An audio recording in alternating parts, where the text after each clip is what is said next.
Yo. What do you got for me Yo, today?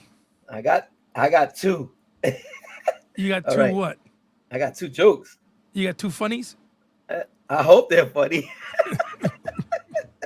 I hope gotta keep the audience laughing. If Somebody, not, I'm somebody, terrible. somebody, somebody told me that these few seconds at the beginning of our show is their favorite part of the show. These jokes. What's this? So, so What's I hope you this? keep bringing it because I I got, don't know how much I'm I'm gonna need. trying. I'm trying. I'm trying. All Look, right, what do look. you got for me? Who in the Bible had the greatest business plan? Who in the Bible has the greatest business plan? Job because he had a job. No, No, the prophets. the prophets. Oh, jeez. That's like I think that's a good one. That's What's not this? bad. It's All not right. bad. Which book of the major prophets is the easiest to understand? Which book of the major prophets? I feel like I should know this one. Is the easiest to understand? I don't know. Ezekiel. Ezekiel.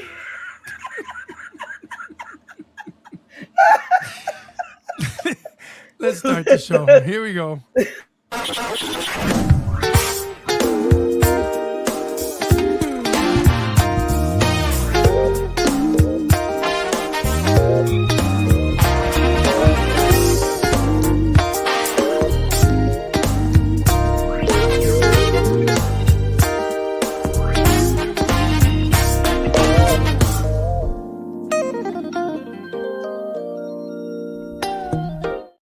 Welcome back. Welcome back to a new episode of the Vida Live podcast, where we're a welcome community of believers who help people to know God, find freedom, discover purpose, and make a difference. I want to thank everybody who's watching right now, who's on Facebook and on our YouTube and X. Listen, like, but the most important, share, share, share. We have an exciting show today for you. Listen, we're an interactive show podcast. So if you want to ask questions, ask questions. We're happy to answer them with you. And I am your host. I'm your boy, Deacon Elu. And with me today, back again, is my bishop, my pastor, Herson Gonzalez. What's good, my boy? What's God good? bless you. Bless Excited me. to be back with you on the air. Yeah. We took last week off Yeah. for technical. We had technical difficulties. Technical difficulties. But we are back, and there was a clamoring. There was a Yeah. There was a clamoring. People missed the I know. podcast. Yep. They were calling me going, what happened to the podcast? What happened to the podcast? Well, when I say clamoring, there was one person that reached out to me. But they say that in radio they say that one person represents 1,000 people. I don't think it's the same for podcasting, but let's just say there was a let's just Hey, use it. Let's go with it. Somebody missed us. That's all. Somebody missed us. I love it. Oh my goodness. Oh man. What a time to be alive. What a time to be a part of Vida Church. We have so many exciting things happening this week. And we just finished an awesome series and started a brand new kind of mini series called Forward because our youth are going to the Forward Conference. It's going to be crazy. We're going to have this amazing trip. A bunch of us are driving down. Can you believe it? This old man is driving down. We have a man in a van and a minivan. We're going down to Duluth, Texas. Tell me how far that is. 18 hours. Yeah. 18 hours. Well, 18 This old man, You- old man cried wolf. Yeah, This old man went home. You were supposed to go with me, and you quit. I can't do those long rides, man. I just can't no more. But it's going to be really, really great. And on this Sunday, we had a kind of a send off to kids on the Forward Conference, and they all sat together. They are so excited about this thing. Yeah, man, I'm excited for them. I'm believing and I'm praying that they ain't gonna come back the same. They are gonna be filled with the Holy. I'm hoping that they all get just drenched in the Holy Ghost. They're gonna come back talking differently. I Like hope we ain't so. gonna recognize them. You know what I Yeah. mean? We can say, wait a Yeah. minute, who's this person? I remember when you left. Well, You know? for me, these camps, they were the things that helped form me. They really did. It formed my Christian sort of appetite, my desire to be with God, and because there wasn't a whole lot of Christians when I was growing up in school, it helped me to see kids from around the country that were the same as me. Even though there weren't a whole lot in my school with me, it was when I'd go out, I'd see, man, I'm not alone in this. There's a lot of kids that are Christians and they love God. Yeah, and it gives you a different perspective of someone who's in a different state, and you get to know them and say, wow, we're not that much different. We're just in different places, Yep. because we're serving the same God. Yeah. Yeah, But it's been really phenomenal, and enjoying this new sermon. We got a couple of sound bites for you from the sermon. We'll start with the first one. This idea of forward. If you want to go forward, we try to teach you the idea that it's okay to want more if you have the right motive to want more. Let's go to the video and we'll talk about it while it's on. Not wrong to want more. It's wrong That's what to I be said. greedy, but it's not wrong to want more. In the Bible, there's a short prayer of a guy named Jabez, and when he starts to cry out to God, he says, Lord, would you increase the size of my territory? He already had territory, but he wanted more territory to please God. So the idea of more is not wrong. It's why you want more. If I come to the conclusion that I want more because God wants to bless me more, because I've proven myself to be a good steward, God's gonna give me more because I've done all right with what He's given me. Do not build a permanent home where God wants you to pitch a tent. The gospel is movement. And anyone who accepts the gospel receives two things. When you receive the gospel, you receive hope. Hope has power. It's combustible. Hope moves you. Then there's a mission. I want to tell you that when you accepted the gospel, you accepted a mission. And that mission is to get you and other people from where they are to where God wants them. Yeah. woo, there's a lot there in that little segment right there. Yeah. One of the greatest thing is that he wanted more, not to be greedy. He wanted more to It wasn't for himself. to bless more. Mm-hmm. And sometimes we want more because we want it more for us. Yep. But when God gives us something in our hands and we multiply it and we bless somebody else, why wouldn't He trust us with more? Yeah. You know? In the parable, and some people get this confused because everybody thinks, oh, God is so nice and He's so and He gives to the poor, and it's really interesting because He gives to all, but He gives to all according to their ability. To one He gave 1 talent, to another He gave That's right. 3, and the other He gave 5. But when He came back, He found that the one that 5 multiplied it, and so He blessed him, and the one that He gave 3, but the one that He gave 1. Tell him what He called them. That's the thing. That blows my mind. Evil, Woo! he said, you evil servant. He said, I gave you, and what you did was hide it. And so while God blesses those that are trustworthy, not just good-hearted, you have to do well with what you have in order to move forward. And there you gain the favor of God. Yeah. Right there is where you gain that favor of God. Yep. Oh, look, That's one of our friends is saying hello. podcast day. Sister Marielis. And we've Yes. got Al. Speaking of blessing, Brother you Al. two are a blessing. I love you, buddy. Thank you. Thank you. Hey, listen, stay tuned. You guys are going to be blessed by my buddy Hugo. Most of you already know him, but he's going to be on in just a few minutes. We got another quick clip from this weekend's sermon. Let's see what this one says. Out vision will propel you forward in Jesus' name. The reason why a knife cuts, it's because it has a narrow focus.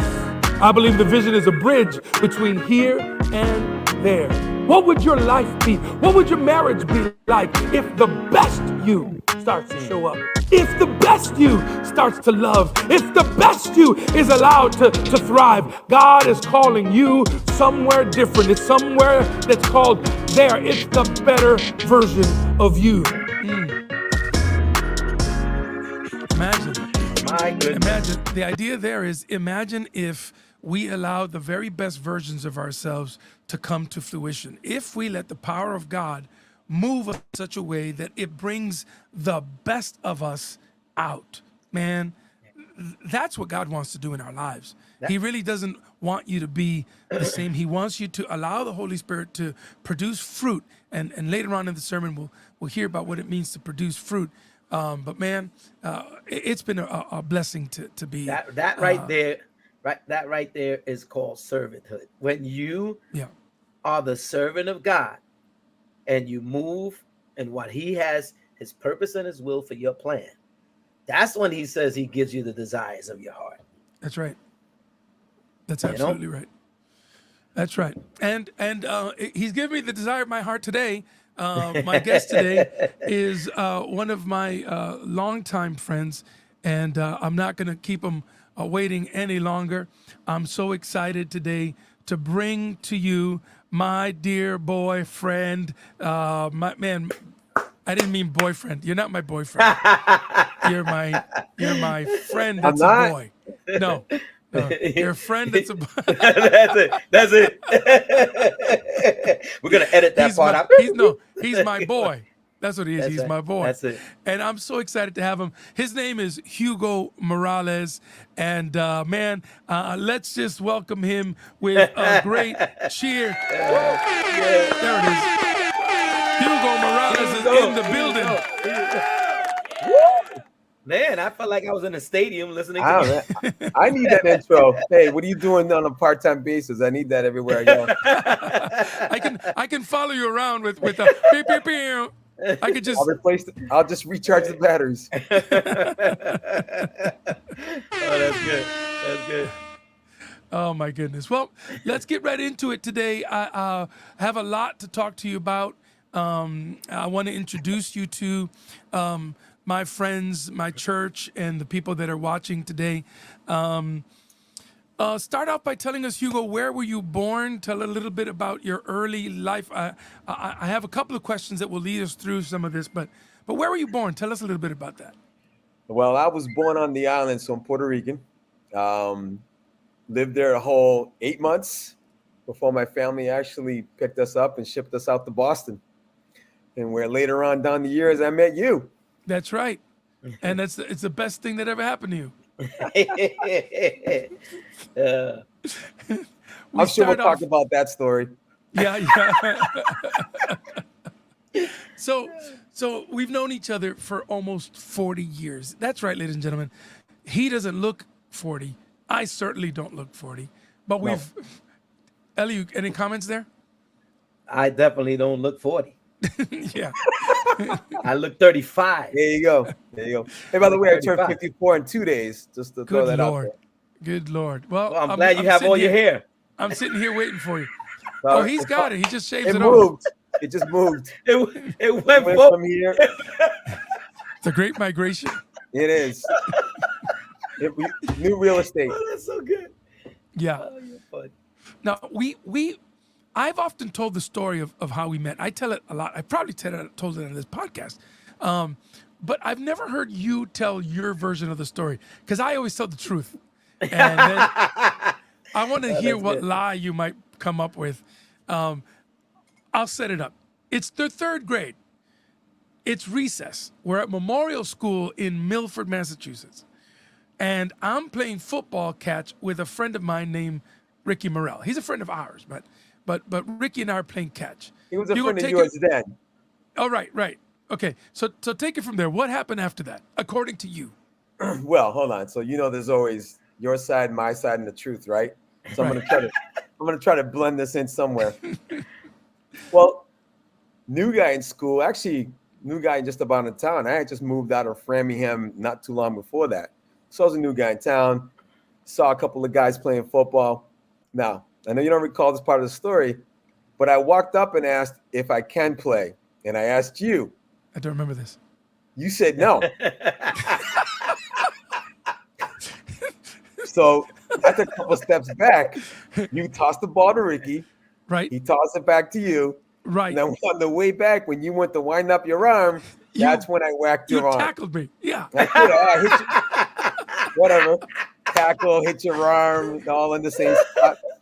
So I ended up hitting your arm, and you didn't take light to that. So we turned around and we got into a fist fight right there on the very ground. Oh goodness. And what's it like being 0-1 against me? Again, I recall walking it away with the ball, but that's a whole different story. Well, what I remember vividly was that we were sent to the principal's office because we fought, and we had to sit in front of Mr. Bebo. That was his name. Yes. Do you remember the nickname we had for him? No. Big Nose Bebo. Big Nose Bebo. Look, guys, he passed away by now, probably. Oh, he that's was terrible. He was old when we were 12. Yeah. I'm gonna get a call tomorrow from Mr. Bebo. And so he and I are sitting, looking at each other in the hallway of Mr. Bebo. Mr. Bebo's busy, so he didn't take us in right away. So we're outside and we're just looking at each other and going, "You're stupid." And he goes, "You're stupid. You're stupid. No, you're stupid." Like we were like we were 11 or, yeah, we were 11 or 12 years old. You know what do you do? And then we got yelled at. And then after we left that room, after we got yelled at together, we were inseparable until we were 21 years old. When he moved away from me. But after that, we were inseparable. Did you care to share that we actually, hey, Elliot, you're going to like this. We wrote letters to each other. Oh, wait, stop. You're getting ahead of yourself. Oh, I don't know how far down this rabbit hole do you want to go. Don't worry. I'll lead you. Let me lead you. Like two 12-year-old pen pal girls. Elliot, he ain't lying. On yellow legal paper, we would write to each other about, because you got to remember, this was Yellow legal paper. Way before the internet, way before cell phones, and it was way too expensive to call. That was when long distance cost money to call. Yeah. This was, oh, wait a minute. See, now they're thinking, now they're messing with me. Because I did call you my boyfriend in the beginning. See? Yeah, I didn't say it. Hey, Al, I'm sorry. I didn't say it. Yeah, I know. You know, you Hurry were up, the save the story. You were the first non-Christian friend that I was allowed to have, and I don't know I don't know why, but it turned out, Eliud, it turned out that he lived 2 houses away from me, and I don't know if that was when we were in 3rd grade or if I'd moved into that, or I don't remember. But when I realized who he was, we lived 2 houses away from each other. So not only did we hang out at school together all day, but after school all day. He was at my house, I was at his house. I'm pretty sure his dad beat me up one time. I can see it happening. Sure I got hit. Well, I think those he hit me. my Back in dad those was days, that I kind can of see it guy. happening. Yeah, he patrolled the neighborhood with a belt in his hand, if I remember. Everybody got it. And I have stories of other people that stayed at my house, but oh look, Al's throwing a jab at Deke. Don't get jealous, Deacon. Oh wow. But it was really rare in my life to have non-Christian kind of friends. Hugo always kind of knew God. He wasn't a church goer, right? And so I thought it was like, oh my God, my dad's letting me hang out with this worldly person. This guy's going to hell, and I get to hang out with him. This gets better. Wow. It's heating up now. Truth comes out. Now, Hugo, when in the chapter that you wrote in the book that we're going to talk about in a little bit, you guys published a book called For the Love of Autism. You talked about growing up between two families. Obviously, when you're 12, 13, 14, 15, you don't pay attention. I didn't pay attention to that side of you. I just knew that you had a family. I didn't really know. And then one year I heard that you had a mom, another mom, and I was like, "What? You got two moms?" And so explain a little bit of that growing up in the way that you did. Yeah, that thanks. It is in the book. I appreciate it. It was a really interesting dynamic growing up. It's a long story, and I'll make it short as I can. My aunt and uncle raised me since I was 8 months old. My biological mom, who I've always had a relationship with, was 15 or 20 minutes away from me from growing up my whole life, because they're a close-knit family. So there'd be days after school, I'd go home to my mom's house, eat up their lunch, fight with my sister, get in a fight with my brother. And when it became dusk, Hugo had to go home back to his house, even though my half brothers and sisters were on the other side of town, and we saw each other on a regular basis. But it was an interesting dynamic. It was something that I mentioned in the book because it's not like when I was started to write the book, it put a lot more.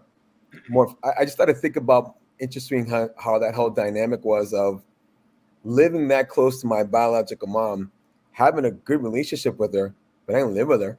I literally lived a few blocks away. And I always felt like the guy in the middle a little bit between two families. It was a bridge. I technically was a bridge between both families. And a lot of times, you know how family issues and dynamics go. Sometimes they don't want to be around each other. But when it was my birthday and time and things for me, we all saw each other. It was really interesting. Yep. Wow. Yep. You mentioned in the book that it was crazy to grow up in a house where you were the only one with a different last name. That when I read that was like, wow. That's got to do something to you as a kid. You know, the thing is, it did. Again, it was weird. Because it was so normal to me, that Right. dynamic and the way it was just between both families, I thought it was normal. I mean, Yeah. up until Yeah. I went to go visit your house or some other friend's house, and people start talking to them, I'm like, yeah, I wouldn't. Half the people I wouldn't have that conversation with because I wouldn't be able to explain it in full detail like I can now. It was just not a full Yeah. understanding that I had back then. Yeah. Oh, it's crazy. You and I had some pretty wild experiences growing up, and and one of the things that I thought we'd talk about today was when we went bobsledding down a hill during a blizzard in a 1967 Ford Falcon. Yes. Do you remember this Steve's story? car. Woo! 67. I had one. So Oh so my goodness. so the interesting thing about that car is that we didn't have keys for it. Nobody had keys for that car. We just used anything we Flathead could. Usually a fork or a butter knife. There was a spoon in that car that day. So we're at the top of the hill. It's snowing. We got out of school. I had stolen my brother's car because that's what I would do. He'd go to work and I'd steal his car to go to school. And so Hugo and I, let's just say we had two other passengers in the car. We don't have to name names. We don't got to talk about who was in there, right? No We're need not that. under oath. It's irrelevant. But all I remember is the car shut off. It wouldn't turn on. And we're at the top of this hill and we got to try to get it home. So I think it had to be my idea to let's just bobsled down this thing. And you were trying to steer and I was pushing. Down a snowy road It's on like a hill. It's like the You guys scene. are It's a crazy. scene. It's like a scene from the Little Rascals. I'm Yes. telling you. Yes. And all you need is the music because we're flying down this hill. I'm holding on to the car from the back. I'm no longer pushing. I'm holding on for dear life. It's and Hugo's yelling and screaming. I can't stop. It didn't make no brakes. It didn't make a difference. That There was the no brakes. And so we're getting next to the street where we lived, and I just yell, turn! And we crash in the snowbank of the corner there, and the Falcon Thank God. a glorious for snow, and And after the snow settles, we looked at each other and, I mean, we Laugh died hard. laughing. It was one of the dumbest things because we could have even easily gotten hurt. Oh, easily. One of the least things I put any thought into. I can tell you at that time. We knew we had to get that car back, though. Yeah. That's Yeah. why. And when Steve got home, he never knew what happened. We got that car home. Because He's that gonna car find was out- steel, he's gonna- bro. That Yeah. was metal. That thing wasn't gonna get dented. No. But he's gonna find out now. Oh. You know what? I don't know if I ever told him that story. Well, he knows now. But he's watching. I'm also, might know I'm now. also gonna get I'm also gonna get a call from Steve tomorrow. Oh my goodness. Oh, but there was some other stuff. You and I were kind of we weren't the only Hispanics in school, but we were really boisterous. We were really popular. We're very few though too. And anything we did it was kind of, I mean, it was wild. It was when I think back at our middle school. By the way, Hugo claims to have a record in 8th grade that I know I have. Do you have it? Do you have it? No, you don't. I don't have it. If, You don't if have I it. knew this question was gonna pop up, I would have it ready. We have an argument. I believe I have the record in the what was the 880 or what was 80, The 880, which is relay. the 880 race, right? That's I remember having three-quarters of the I track. remember having that record. You know, it went with my name. I was Speedy Gonzalez. I thought I was the guy, right? And a few years ago, this guy tells me that he won that race and that he has a trophy, like I have a blue ribbon written by the teacher that gave it to us. I don't remember. If he has the ribbon, you're No, a no. loser. No. Thank you. If Thank he you. has a ribbon, Thank you're a loser. Listen You to me. just cleared up so many years of this argument. Do Thank not- you, Elliot. I appreciate Do not ruin my story with facts, please. Do not try to ruin my story with facts and evidence. Oh, Oh whoa. my goodness! I mean, evidence is facts. you. I'll ship you a copy of it. Don't. I will on my next podcast. I'll tear it up. I got a better idea. I'm actually going to take a picture of it and make it a T-shirt. So next time you hang out, I would wear it. That would be hilarious. I would wear it. I would wear it. it's a good idea. I shouldn't have said it out loud. That's good. Hugo, we were friends forever. You moved out of town. Yeah, we did write letters to each other, and it was really hard for me because growing up with a guy like this. Oh, look at this! Another jab. Yes. A participation trophy. I don't know who else I have to meet Al. I'm gonna have to make that shirt for him as well. Make 2 copies. Oh, that's good. That's good. Well, we had so much fun, and I could go on about the life that we had. But one of the things that I remember, and Hugo, again, I have a really weird connection to my past. I don't remember things properly, but am I right in this? We always stayed in touch. We saw each other whenever we could. Was this before Sebi was born or after? That Which I'm part? talking about when you went to see me in Orlando, Florida, and you got into that accident. It was before. Okay, so all right, so we're still hanging No, out. wait, hold on. Yes, he wasn't born yet. He wasn't born yet. So you're living down in Fort Lauderdale area, right? We Around were there? in Miami at the time. Okay, and so I'm coming with the band, and the Gonzalez brothers are playing, and whenever you could, you come and see us. And so you came and see us that day. We were in Centro de la Familia Cristiana, a big church, awesome concert, and in my mind, in my memory, I sang Donde Tu Estás, and I made a calling, and you came up for prayer that day, and I remember that was the day that you opened your heart and accepted Jesus Christ as your Lord and Savior. Is that true, or did I make that up? That kind of happened, but I'll actually that's not the day it happened. Okay, all right. I was on the boat with Steve. Oh, that's right. That was years after that. But you did come up for prayer that day. I get okay. I did. I'm just saying as far as like the official See, My story. Here's my story. You want to hear my story, Ellie? It probably sounds Pause, better we than what I can wait. come up with right now. Yes, sorry. No, your boat story is very good. This My is boat like story is true. this is like Abbott and Costello. Who's on first? What's on second? I don't know. Third base. You know.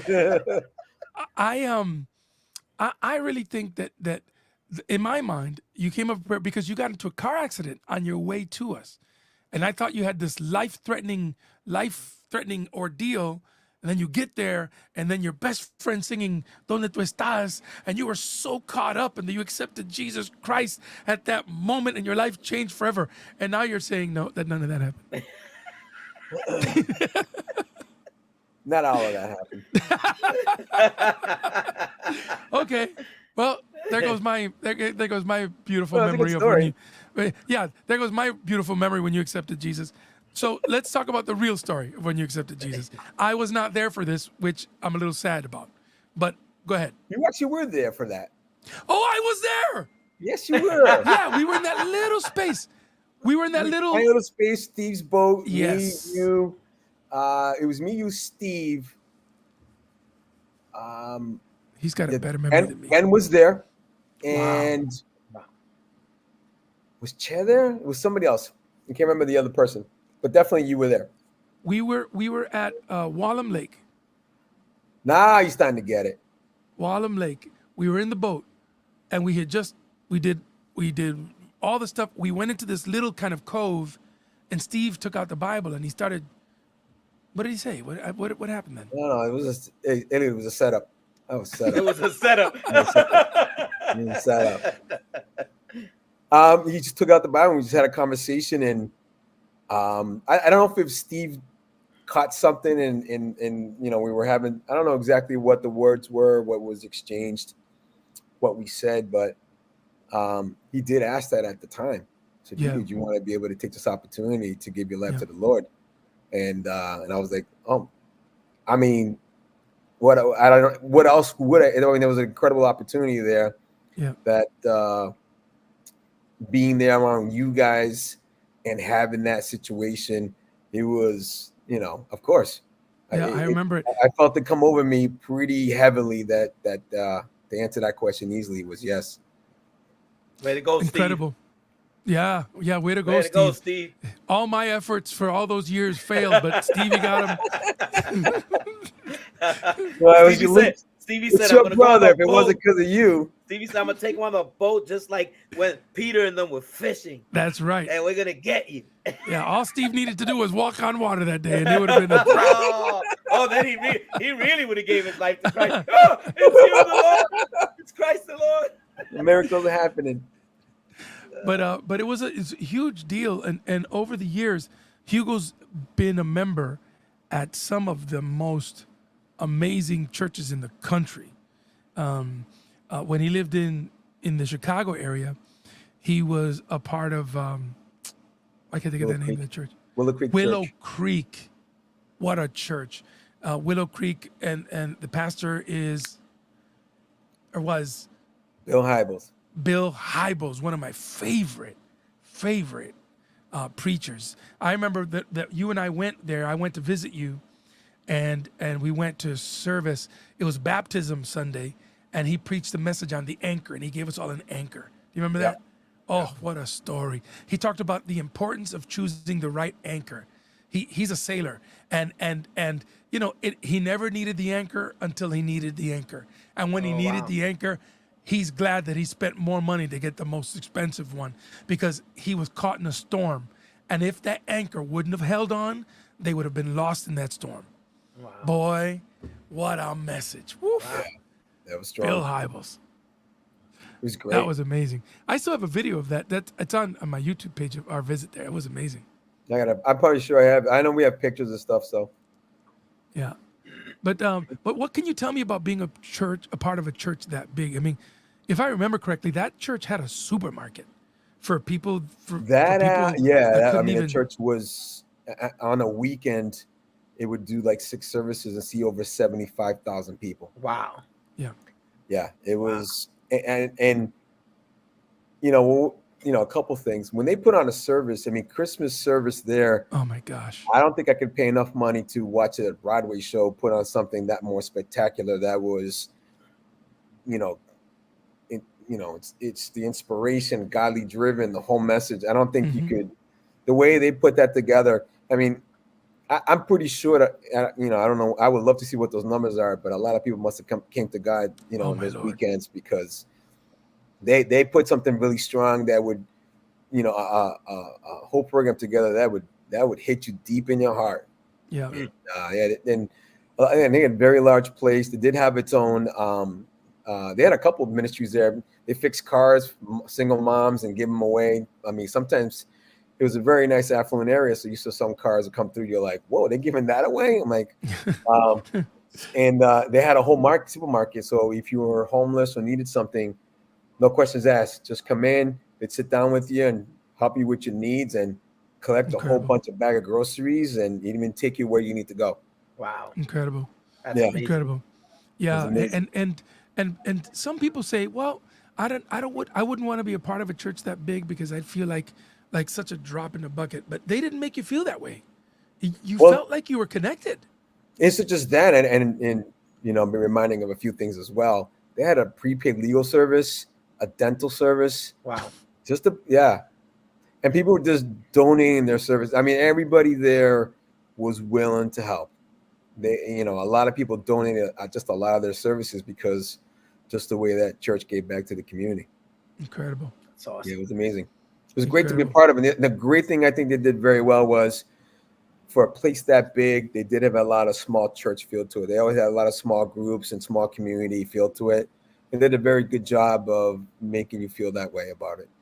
And as big as Bill was, every time I went there, we got to talk to him. We got to say hello to him.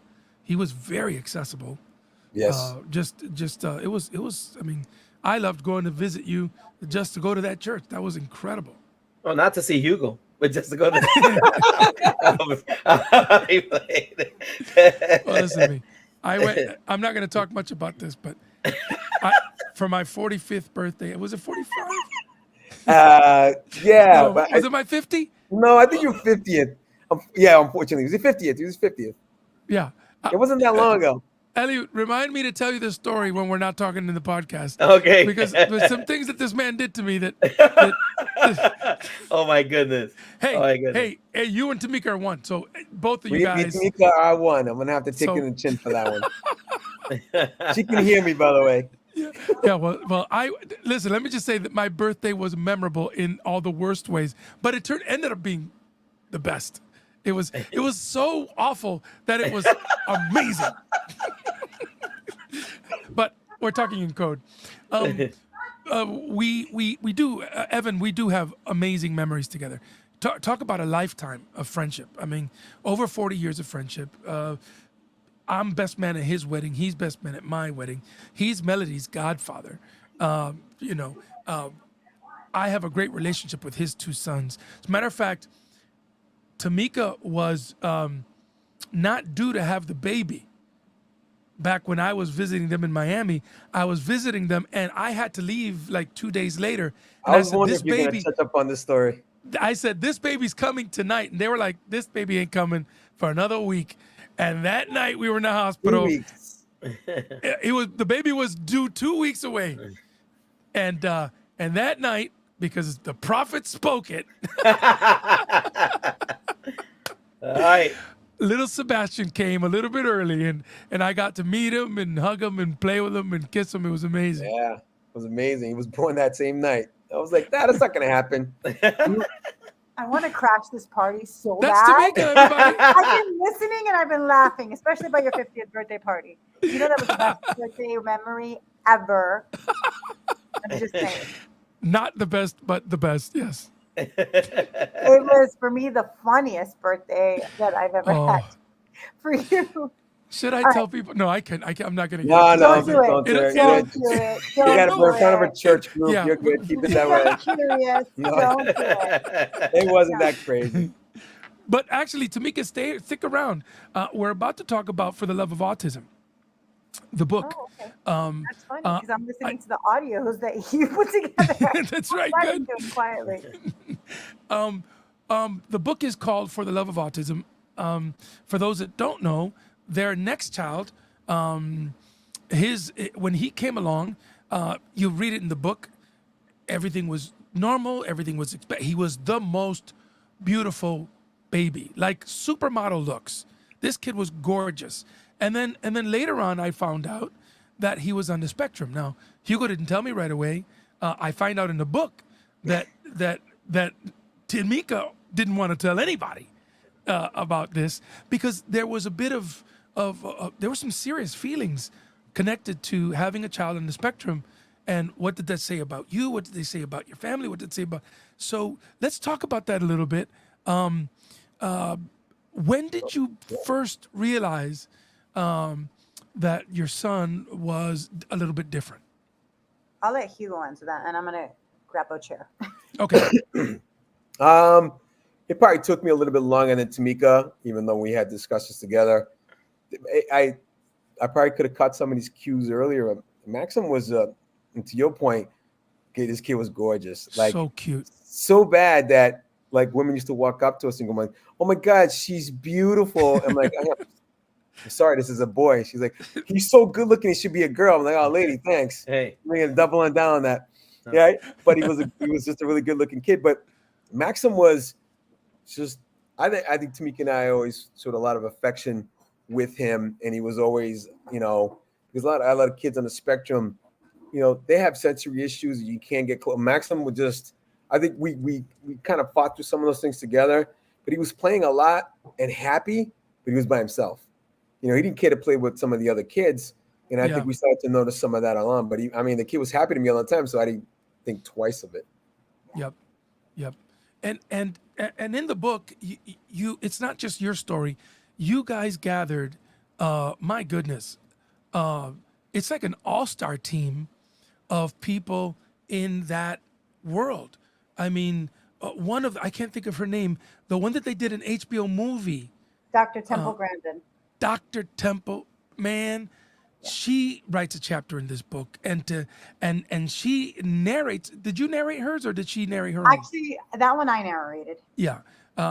What an amazing story that she gets on there and starts to talk about. So not only do you have high functioning folks on the spectrum, but you have these Lower stories. support needs. Say it again. Lower support needs. Is that the correct term these days? That's the correct term these days. That's the correct term these days. Language Lower is Lower support needs. lower, right? Okay. So in the autism community, language matters, and language is constantly evolving and changing. Right. So it's lower support needs. Okay. So not only do you have those folks represented there, but you have parents of children that are all over the spectrum, some severe, some not so, and you hear it in their voices. The more severe, Which would be the high support needs. the high support need, the more high support, the more you feel for these parents. But man, they speak of autism in a way that shocks me. It's not like, it's none of that. I hate you, autism. It's thank you that you made my child different. And there's almost an appreciation, not so much just a broad open acceptance. Nobody necessarily wishes this, but there's such a big acceptance and love that they have for their child. And what can you say about putting those books together, those stories together?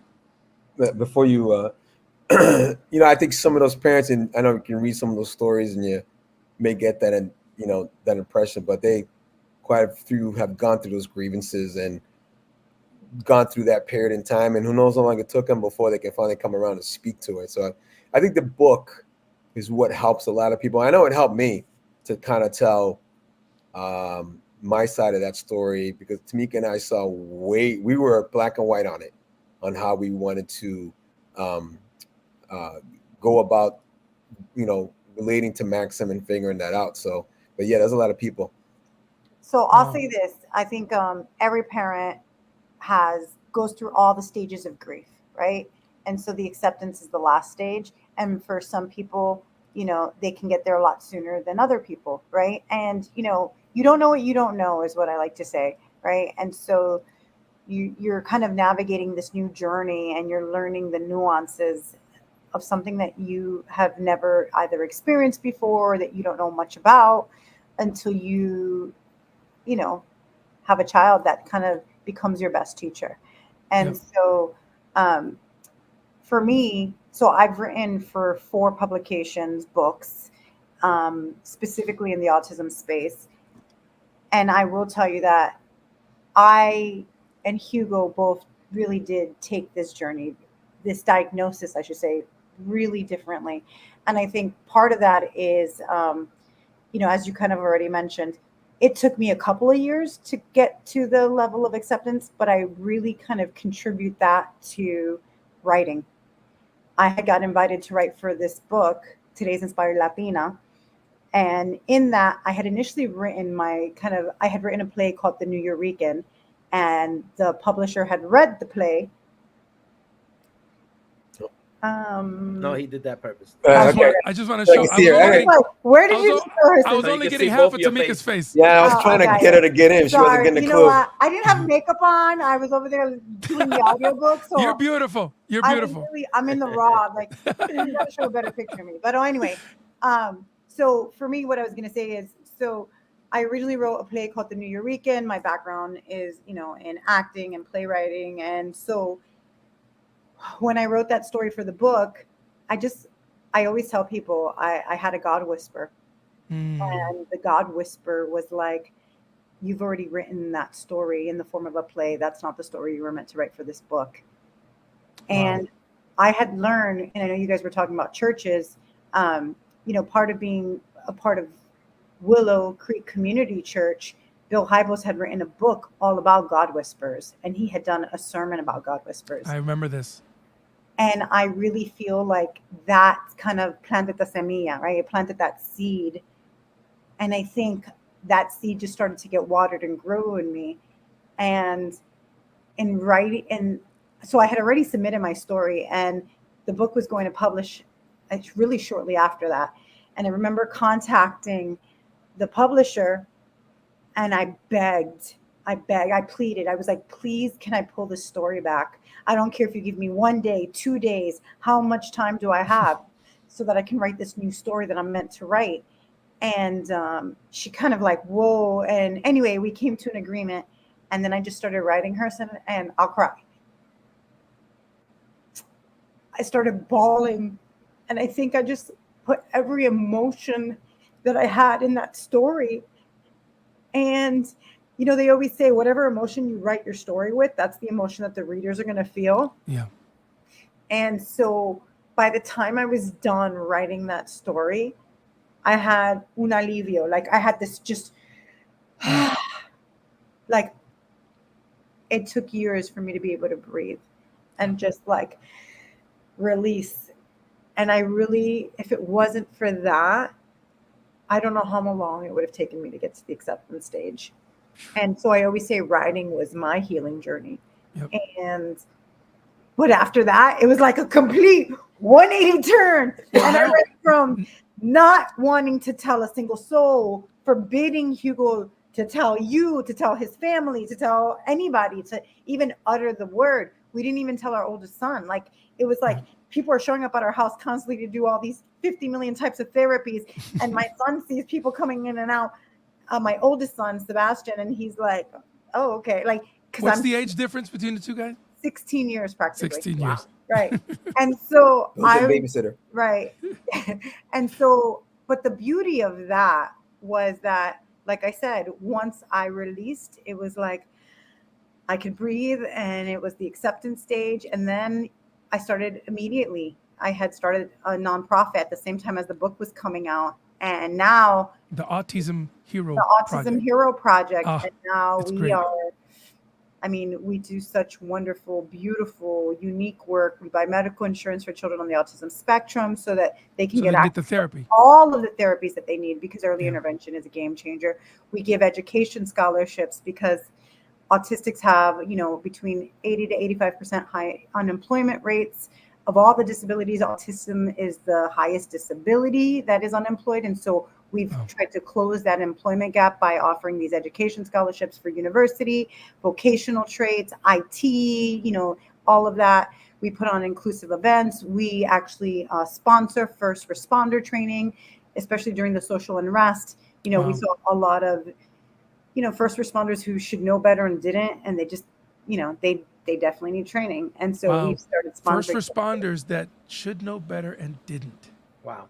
Yeah. So there was, if you've seen the news, even recently, we just had an autistic who was shot and killed, who's 15, not even a month ago. And so there's a lot of training. I wrote a law that got passed in the state of Illinois, making the That's crazy. Yes, I remember that too.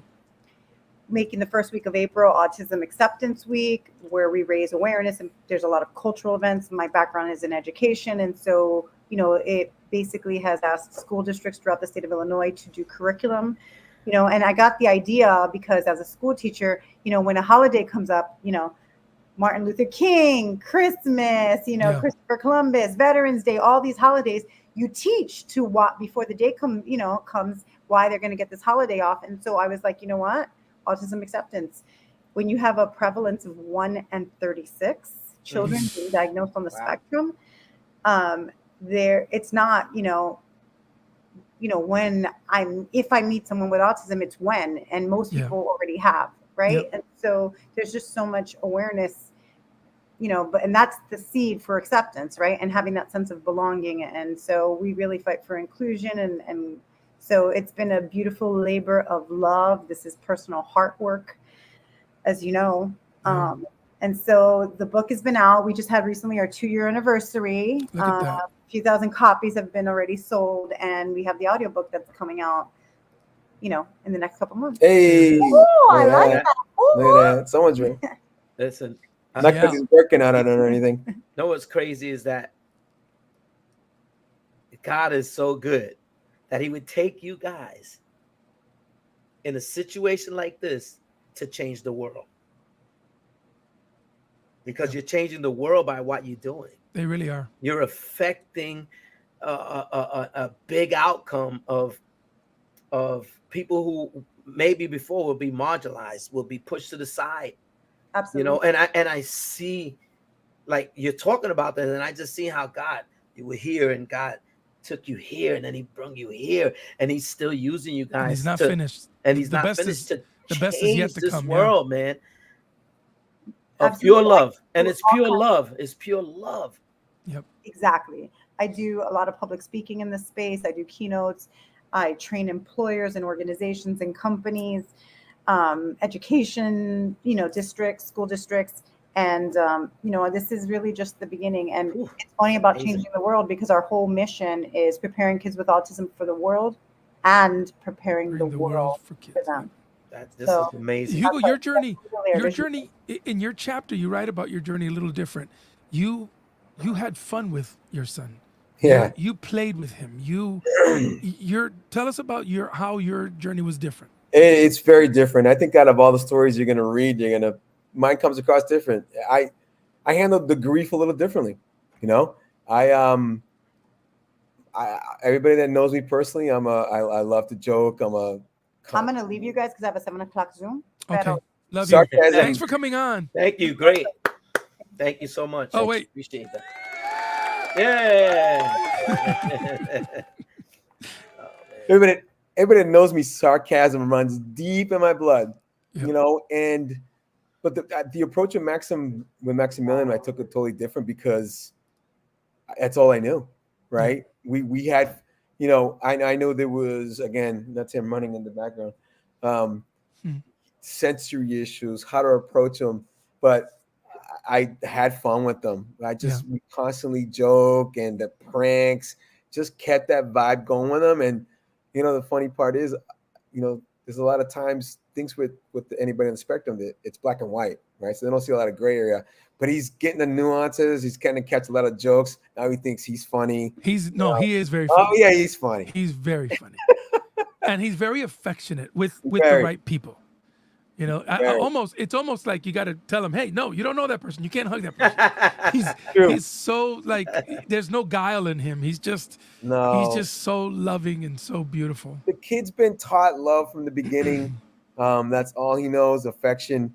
And you know, I wrote this. I wrote something up the other day for Father's Day, but as I'm writing it, if when he wakes up in the morning, just runs into bed and gives me a nice strong hug before going to bed. It's the same thing. That's what he knows. That's why he's very affectionate with people. That's how he's been taught. But my approach with him was different because I thought it'd be having a good sense of humor, not only was just for him but for myself, was an easier way to kind of go through the learning part with him. And we had and if you get a chance to read the book, we've had some very funny scenarios with him.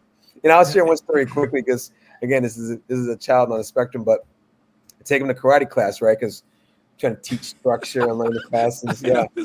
So when he gets in, his sensei walks up and, you know, he's got the belt all tied up and, you know, Mr. Sensei, and he leans over and he's like, hey, Maxim, how you doing today? And he goes, hey, man, you got bad breath. I go, dude, you can't say that. And then oh, look, it's him. here. That's my boy right there. There's my boy. Say hi. Hey, baby. Hey, Harrison. Can you hear me? That's Eliud. Yeah. Oh, what's up, man? How are Hi, you? Elliot. Hi. Eliud. Hi, puppy. Eliud. Eliud. Eliud. Yeah. With a D. With a D. Why Do is you- it Elliot? It's not Elliot because that's not how they spell it. Yeah, So- but they call me that a lot, but it's okay. It's Hey, LU. but his name is Eliud. Yeah. Yeah. Eliud. There you go, buddy. Maxim, did you hear the story your dad was just telling? No. Okay, never All mind. right, thanks, bud. So to finish continue the story, so once the sensei, says that to love him, and he that goes, kid. "The breast stinks." I look at him and go, "Hey, man, you can't say that, yada yada." And then the instructor's looking at me while we're standing on next to each other, and he just goes and looks at him. He goes, "But it's true. His breast." So, some of the stories are in there, but those are the. I'm telling you, like he came in the other day with somewhere. We live in South Florida, so it's hot. He's like, "Oh, is it hot in here?" I go, "Yeah, it is." He goes, "No, it's just me." I walked in the room like, "All right, we're getting there." He's got it though. He's got He's it. getting it. He's got For it. sure, he's got it. Yeah. Yeah. One of the things, and I don't know how to say this without. Is he still within earshot? You're good. One of the things that you came to realization that it shook me as your friend and as someone who loves you and your family. You said to me, Herson, I have to work as hard as I can because I need to make sure that my son is taken care of even after I'm gone. Most people don't have to worry about that. And you wear that really heavy on yours. You and Tamika both.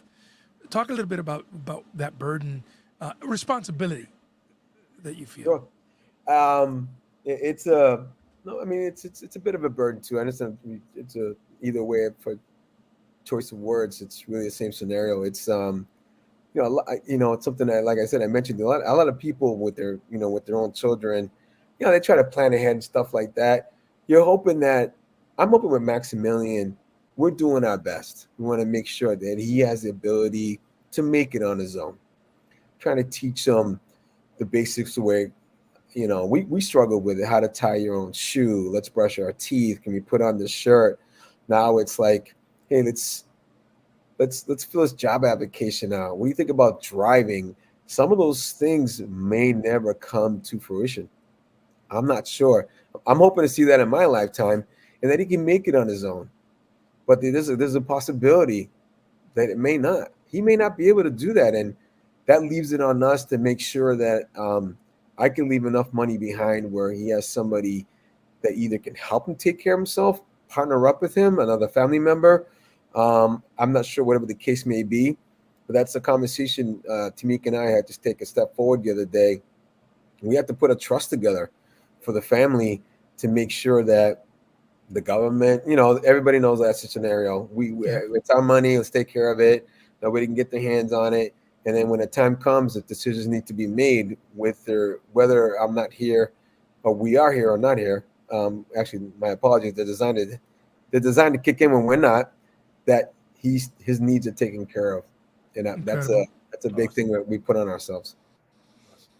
Well, you guys are doing a great job giving a voice to something that is getting more traction. One of the people from Dating on the Spectrum is one of the contributors. He's one of the producers of that show. What was his name? Do you remember his Dr. name? Kerry Magro. Yes, he did a great job. He narrated his own chapter in the audiobook. So Well, we you had got some, the go ahead. gala last year. He was the MC. He actually Yeah, came in and did an amazing job. yeah, Again, there's so many different stories, but when I see a man like, he's a doctor, yeah. PhD, very smart, very well spoken, and again, 2 or 3 minutes while he's up to speaking, you can catch the cues, you'll be able to catch them. But overall, when I see stuff like that, that's the Gives you hope. hope. Yeah. That's what we want. Well, the name of the book is For the Love of Autism. It's available on Amazon and wherever books are sold right now. So you can get your copy of that whenever you want. It's right there. Make sure you pick it up. In a little bit, the audiobook version will be available. We're working on that right now. And I'm proud to be associated with this project. And it's beautiful. Hugo, you've been, over your life, you've done a couple of really cool things. You've been a part of the cell phone industry for a long, long time. You owned a Liberty Mutual Living franchise. tech service, yeah. Yeah, you and your wife did that. But most interesting to me recently is your involvement with the John Maxwell. You're you're a certified instructor with John Maxwell. Talk to me about where that came from, and obviously you've been a leader in the industry for a long time. But where did that come from? Oh, let's talk. I mean, if you've never heard John Maxwell speak, please do. Take an Yeah, opportunity. I think just so to give a little history, you're right. I've been in the cellular industry for over 26, 27 years. So I used to teach classes where some of the students in that class weren't even born when I got started. So to date myself. But what happened was a lot of companies back then, they didn't spend money for their employees to do some self-development. And I was in the field of, I was a facilitator of teaching sales and just getting involved. So I would spend, 3 to 4, depending on $500 a year out of my own pocket for some of the John Maxwell material. And I mean, I have stuff that goes back almost on CDs with him and books and everything. And I just, throughout the years, I just used John Maxwell, not only for just leadership, but, a lot of people know him for that. But if you ever get an opportunity and watch John speak and do a sermon, well, I mean, yeah. that man is just gifted. He's a preacher. Yeah. He's so good. He's a preacher. He's gifted. I had an opportunity a few years back to go to Orlando and go through the John Maxwell team and get certified. And it was 3 days of training. And on the second day at 9 a.m., he did a church call. So actually, he mentioned the night before on Monday. He goes, "Hey, if you like to, not part of the not requirement. If you love to come to, if you're a person of faith, tomorrow morning I'm doing a service at 9 a.m. and you're more than welcome to show up." And like 200 people showed up. I was like, and then he did an altar call. Yeah. And then 100 of those people got saved that day. Wow. Yeah, that's awesome. Amazing. It's amazing. That Not only guy. not to drive this point even further home why I think the guy's amazing. He's got this fabulous book. It's a leadership Bible that he takes a lot of verses and everything out of the Bible that has everything to do with leadership and how to apply it with your faith and in your business life. He gave away like 200 of those books, and he stood in line after, and I signed every single one of them. Yeah. And I love the guy. That's the guy. Yeah, he is the guy. To me, I love that him and Craig Rochelle, that they do a very good job. Yes. They do Craig Rochelle runs also the Global Leadership, which is done every year, the Global Leadership Summit at Willow Creek Church. Yes. And him and Craig will take the first 3 minutes when their intro and just say, "Hey, if you know me, this is part of my faith. I'm sorry if this is insult you, but I'm going to take a few minutes to take a moment to pray to God right now that I'm about to do everything, speak to you about leadership and everything, but I want you to respect my faith." Yeah. The Global Leadership Summit. I don't know, Elliot, did you go with me one year? We went No. and sat. I took a bunch of leaders to a couple of them over the years, but you get industry leaders, people from all walks of life and business, and not just church but business. I mean, CEOs and you get to hear their thought process on leadership. It's invaluable, even still invaluable. Such a powerful conference. Yeah, I'm going on my 6th straight year in the next couple of months. I mean, will you go there or will you be join No, us? I'll go satellite? there. I don't. Yeah. I don't. I want to be in person. Yeah, I yeah. gotta be in the room. It's a different feeling. It's a I, different. I've had you for a long time. We're gonna kind of start to wrap it up, Okay. but we can't. I can't talk to you without talking about MMA. It's such a big part of your life. I mean, your brother George was an MMA fighter. He was in the first ever Ultimate Fighter champion. He Was was it in the. He was in the 4th season. fourth season? So he was in the fourth. So it was already something when he came onto it. It was getting popular. Yep, and he was involved. You've been to. You told me a bunch of. Do you remember the number of I'm shows you've working been on to? my 28th UFC event. Amazing. Wow. And you've met and you know everyone from Dana to Chuck Liddell to some really big Some interesting. great opportunities to meet some of these fighters, and some of them. Yeah, I've been backstage and shook hands with the biggest and the best of them. But just like so many things with you, it's not just that, right? It's not just the UFC. It's a way of life for you. You train. You still as an old man get over there and you roll around with other men. Um, tell us. That's hilarious. That's an awful way to look at it, Yeah, but I'm telling you, there's an that's awful way to hilarious. look at it. Tell us the principles that you get. Why is that so? Jujitsu and all of that stuff. Why does it help you so much? Because I see that it's more than just working out for you. It's something more. Oh, it's you know, you bring up a valid point. In a couple of days, I turn 54. I think about a lot of things, my health, my mental health. To me, the game jiu-jitsu is a chess game. It is a chess game. When you get into, you've been doing it for as long as I've been in and out. And by the way, I by no means at some of the levels some of these guys are at. Yeah. But it is a chess game when I'm in there, and I deal with a couple of things. And I'm gonna take advantage of this, and I'm gonna admit it to you. But I dealt with claustrophobia for a while. And you're talking about having a 280-pound, 6'5" man trying to press his weight and throw you around like a rag doll, and me stressing and almost crying under there, and learning how to overcome that fear, along with learning the chess game. I love the chess game part of it. I'm a fight fan because I'm not one of the guys that sit there going, "Hey, yelling out." I know what I'm looking at. I see the next two steps that are coming ahead. It is such a great sport. It's not an easy sport to deal with. Trust me when I tell you, because you mentioned my brother. You go to a fight and you see his jaw get broken and he has to get wired shut. Not a lot of fun. It's a tough way to earn a living. Mm-hmm. But the chess game behind, and to me, when you're using every single part of your body and it just keeps you in great physical shape, it's one of the things that I enjoy the most. I'm an old athlete that won't go away. I broke my leg playing football in my mid-30s. Yeah. And it's just something I won't stop. I'll eventually stop. I think you can't take too many punches to the head. It's Not yet. Thank God I've never been injured in that sense. But Yeah. training-wise, I think it'll go to as far as that can go. Yeah. I enjoy it. Yeah. My son's Bucket like list. that. He loves it. Let's talk about your bucket list, Hugo. What's on your bucket list? What do you still have to do? Ooh, I don't know. You've done a lot. would, no, I appreciate that. I think I do want to. I'm at this point in my life. I want to take stage. I think you just heard what some of the stuff Tamika talked about, some of the things that we can speak to. Right.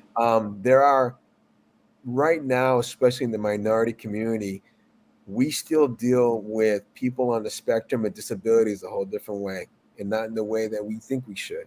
Mm-hmm. I can tell you that when it first happened, I'm not gonna lie to you. Did I, grab Maximilian a couple of times and going, "Hey, I need you to stop this. You're acting up," and not realizing that he can't control what he's doing. And I was, I went through a period too, and I didn't mention this in the book or anybody else, but I was embarrassed of myself. because I didn't catch it and I wasn't approaching this properly. And there's a lot of fathers that do that. And so I want to be able to speak to those dads, because what people don't know, and there's a lot you can go into at this point, but when a family finds out that a child has a disability like that, a disability like that, excuse me, um, Like stuttering. yeah, that's one of them. Um, some parents I they go, couldn't let it go. yeah, Elliot, I yeah, couldn't let it go. hey, Elliot, meatball right over the plate, meatball right over the plate. No, but in all seriousness, but when they another parent finds out there's a disability like that, they split ways. Yeah, a lot of people. Yeah. I learned that in the book. How many people have uh, autism claims a marriage here and there? They can't handle Quite it. a few. They can't handle it. You got It, moms. and it could be any disability too, because in my family it happened. So you don't know the story, but we'll talk at another time. I don't But know the story. no, but Oh, but the separation part because of a disability. Yeah, Yeah. it's very tough for some people. They don't know. I mean, the financial hit that just, and I'll give you a rough idea. In a 2 year span, you're talking in between over $40,000 in therapies. phew. Wow. Which how do you come up with that kind of money? It's insane. And there's starting to be more acceptance of it. Insurance companies are starting to get a better understanding of it. Like Tamika said, you're 1 in 36 in a child born, and out of that 1 in 36, it's 4 to 1 boys. Wow. Boys Really? Wow. Wow. That's with interesting. nothing. It makes it more difficult to be um, caught in younger girls, because young girls are different. They mimic their friends in a certain way growing up as children, so they learn things faster than boys do, so they disguise it, not intentionally, but Yeah. they disguise it better, and so they find out later. But it is 4 to 1 to boys.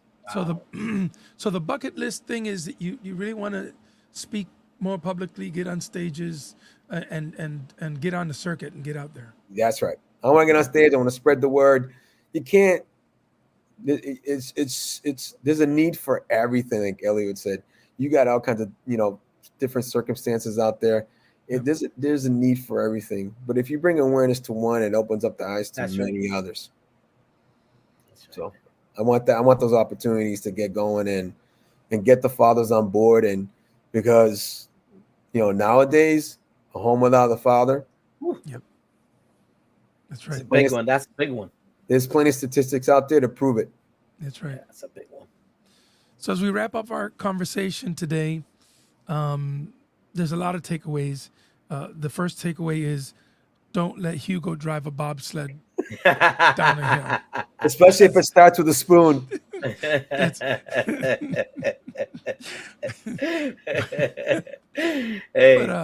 but Hey, but what is the main thing that you want people to kind of remember from our discussion today, Hugo?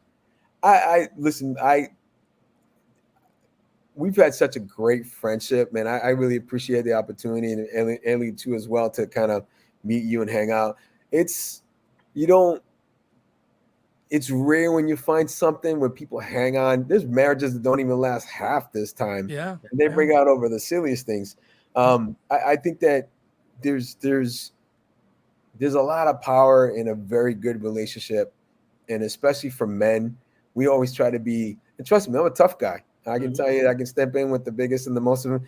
But at the end of the day, you have to have a tribe. You have to have people that and especially for men, you really have to turn to each other. And that's something that over the many years that all the amount of stories that we can share, that we've been there for each other, and that's a driving factor, man, to keep that going, because yep, there's always going to be something popping up where we need each other.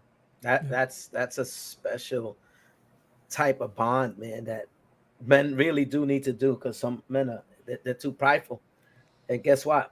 I love that guy right there. I love you. I met you, man. I treat you just like I treat him, because I know your heart already. I know who you are, and what you're about.